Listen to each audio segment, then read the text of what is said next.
Greetings to all of you. I've been very blessed to have a relationship with many of you for a long time, and President-elect Mojavi has been just a wonderful friend. She's been, most importantly, an ally for you. She's been an educator for me, and she's been a friend to freedom-loving people all across the world, and she talks about that. You're gathered at a very significant time, because this is a day of reflection when many of your countrymen made sacrifices in a revolution that you thought would bring you a government. But it was a government that denied you. So your hopes and expectations were dashed. And you were an exiled people with strong leadership, passionate belief in how you should be able to live your lives and make the lives of other people better. You did that in a home away from home, in a city that wasn't a city, but you made it one. You were exiled, but you rallied. And you became a great people, a people who cared for each other and did more than just provide for good governing. You actually provided for good housing, and great art, and culture, and dreams and expectations. I did not know much about your people when I first became President Bush's chief of staff. And I learned skeptically about you. Not optimistically, skeptically. When a great evil manifested itself on the world, and we wondered about you. And the skeptics were there, and a team went into Camp Ashraf. A team of skeptics. And they came out and said, the people of Camp Ashraf, and I compliment the people who are there in Camp Ashraf today, they exceeded all expectations for being partners in a process that would lead to a better life and better government and greater hopes and realized dreams. I was not an initial party to that agreement. I was an observer. I saw the skepticism, and I saw the hope and the surprise and the appreciation when an agreement was reached, because it did exceed the expectations of a United States government when we were looking for allies in a dangerous place, when uncertainty was the rule. But the people of the MEK stood tall and kept their word, and they made sacrifices beyond that which they were even asked to make to keep their word. And America promised that we would protect you. America promised that we would help you become a people recognized for protection through Geneva. And we kept that promise until the reins of responsibility were passed to the people of Iraq.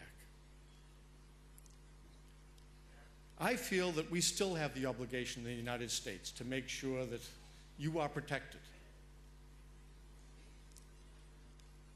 I celebrate the leadership that I have seen from your people. Madame Mojavi is a wonderful leader. She's your president-elect. I want her to be your president.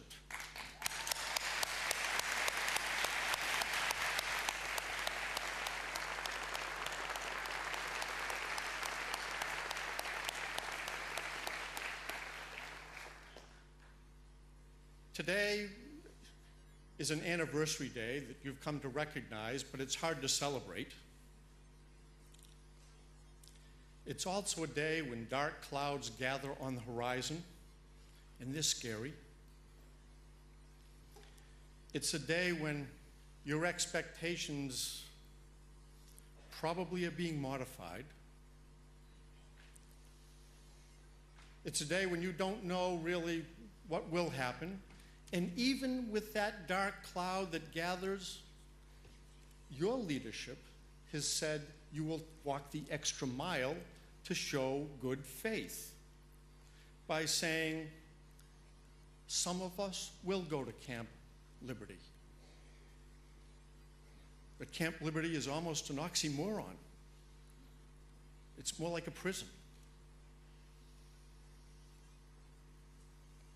You're calling for good faith, and you've had trust. I trust you. I have faith in you, and I want to be part of the solution that you know is right. Governor Rendell did a wonderful job, and I echo and compliment and celebrate what he said.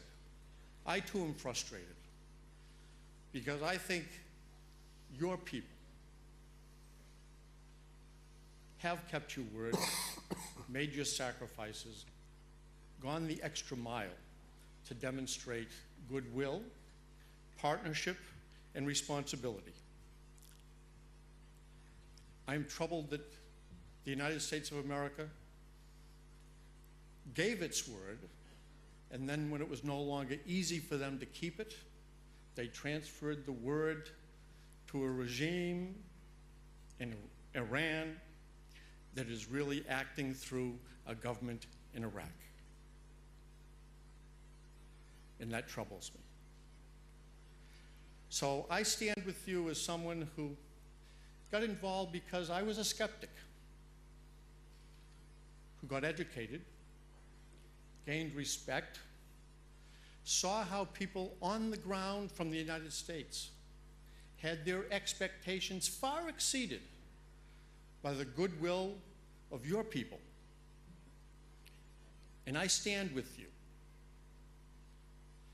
But this is a challenging time. Very, very challenging. The regime in Iraq should keep the word that was given in good faith when their people were freed, and make sure that your people will be freed, and that you don't have to go to a camp that is a prison camp. It's not even a camp like Camp Ashraf. It'll be hard for you to celebrate with an orchestra in Camp Liberty. It'll be hard for you to have good hospitals and good care and be an oasis in a part of the world that needs oasis at Camp Liberty. So I hope that the United States will exercise greater leadership in saying the definition of your new home for your residents of Camp Ashraf, defined as Camp Liberty, is not a home at all. It looks like a detention center for people who should not be detained, that have done nothing wrong, they've kept their word, and then some.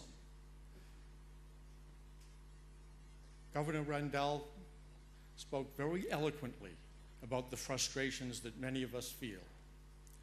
And it's interesting to find that the frustrations aren't expressed by only people of one political persuasion, but of different political persuasions. We have different expectations. Some of us even have different definitions. But we are passionate and united in believing that your people have earned the respect that they deserve to have manifested on them.